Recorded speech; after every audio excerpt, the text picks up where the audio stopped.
কৃষ্ণের সমস্ত ভক্তবৃন্দ শ্রী চরণে প্রণাম, গুরুদেব এবং সর্বপল্লী শিল প্রপাতে চরণে প্রণাম নিবেদন করে আজকের আমাদের গীতা পাঠ শ্রীমদ্ ভগবদ গীতা ৩য় অধ্যায় শ্লোক নাম্বার 30 পাঠ করে শ্রবণ করব। ময়ি সর্বাণি কর্মাণি সংযতমচেতসা নিরাশী নির্মম বুদ্ধ্যা যুদ্ধস্ব বিগত জরা। অনুবাদ। এতব হে অর্জুন, আধ্যাত্ম চেতনা সম্পন্ন হয়ে তোমার সমস্ত কর্ম আমাকে অর্পণ করো এবং মততা শূন্য নিষ্কাম শোক শূন্য হয়ে তুমি যুদ্ধ করো। তো আমরা এখানে ভগবান কর্মের ইতি টানছেন।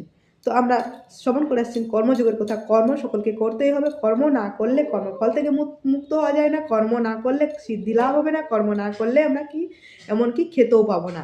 তাই সকলকে কর্ম করতে হবে। তাই কর্ম 3 প্রকার: কর্ম, অকর্ম, বিকর্ম। কর্ম যেটা পূর্ণ কর্ম, আপনি স্বর্গ পর্যন্ত যাবেন। বিকর্ম যেটা বিপরীত কর্ম, পাপ কর্ম। আর অকর্ম যেটা হচ্ছে ভগবত সেবা। তো ভগবান সবসময় বলছেন অকর্ম করতে, ভগবত সেবা করতে। আজের শ্লোকে ভগবান বলছেন মহি সর্বাণি কর্মাণি, অর্থাৎ আমাদের সমস্ত কর্ম অর্পণ করে আধ্যাত্ম চেতনা সম্পন্ন হয়ে, অর্থাৎ গীতা ভাগবতমের জ্ঞান থাকবে তবে কর্ম করতে পারবে সে। কি না? নিরাশী নির্মম, অর্থাৎ কর্মের ফল চাইবে না সে। কর্মের ফল ভগবানকে অর্পণ করবে। যে আমি কর্ম করেছি কর্মফল চাইব না, সেলফলেস হয়ে একদম। যেমন ধরুন যে তার বিগত হচ্ছে, অর্থাৎ যেমন ধরুন কোনো কিছু আমরা মন্দিরে দান করলাম, কেউ বা জমিও দান করছেন, কেউ বা টাকা পয়সা দান করছেন। তো পরে সেটা বলছেন, মনে হচ্ছে যে কেন আমি এই টাকাটা দান করলাম, সেটা থাকবে না। সেটা বোঝেন ভগবান, সেটা থাকবে না একদম। যেমন ক্যাশিয়ার ব্যাংকে, তিনি লক্ষ লক্ষ টাকা গুনছেন।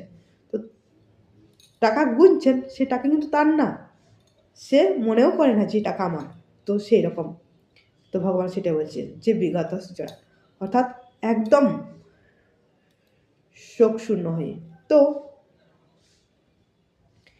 একটা ঘোষণা, তো আপনারা যেটা স্লোগান দেন, তো আমরা সেটাই স্লোগান দিচ্ছি যে ঘর ঘর মে, আপনারা বলেন যেটা ঘর ঘর মে, তো আমরা সেটা বলছি ঘর ঘর মে চৈতন্য চরিতামৃত। তো আপনারা যারা ভাগবতম নেবেন, যদি ভাগবতম নিতে চান তো তাহলে আপনারা যোগাযোগ করবেন, আপনাদেরকে ভাগবতমের সঙ্গে চৈতন্য চরিতামৃত ফিরিয়ে দেওয়া হবে। তো এটা একজন শিক্ষক তিনি আপনাদেরকে দেবেন। তো আমার নাম্বারে